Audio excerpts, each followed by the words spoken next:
Nimuze twicare mu kirambi ni heza.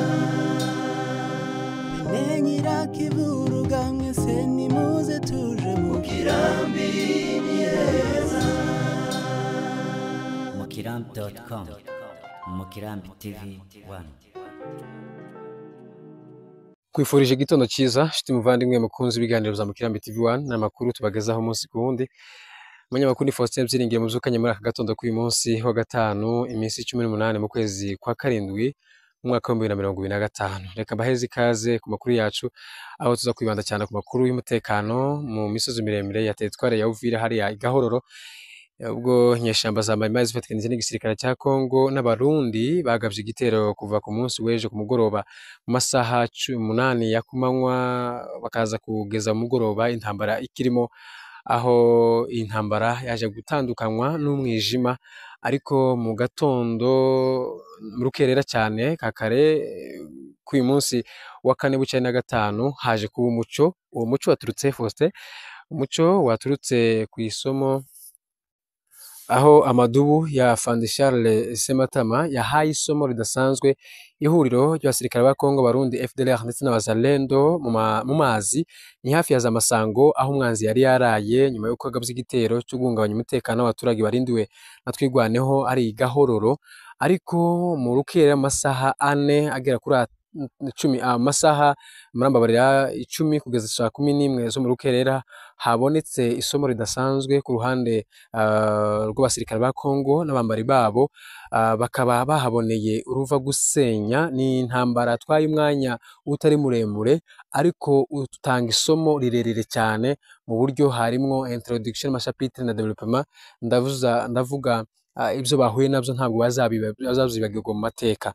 Ndirinda kuvuga umubare w'ibikoresho byafashwe muri intambara, ariko nabyo ni irindi somo rishobora gutuma umwanzi atekereza umwanya muremure cyane.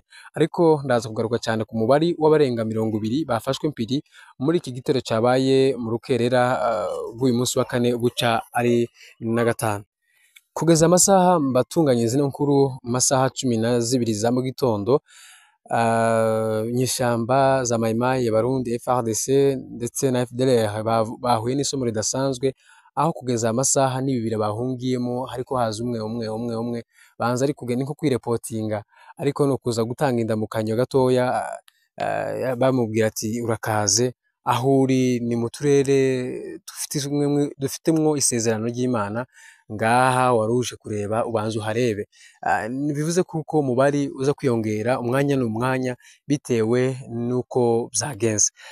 Kugeza amasaha turiko tuganira umutekano ni wose, ntabwo nshobora kuvuga ngo ni 100% bitewe nuko hari imirwano yahabaye ndetse habaye na nimugoroba, ariko umutekano 95%, amaposta 5 reka tuyarekere ihuriro rya FARDC, abazalendo ndetse na Abarundi bakomeze gutekereza bahuye nabyo, aribyo tubarekeye umutekano wabo muke mu mitwe yabo n'ibitekerezo. Ariko ndagira nkubwiza ukuri ku mutekano kajijwe na Twigwaneho, kandi abaturage bakora ibishuguri zabo cyangwa se imirimo yabo ya munsi yose uko bimeze.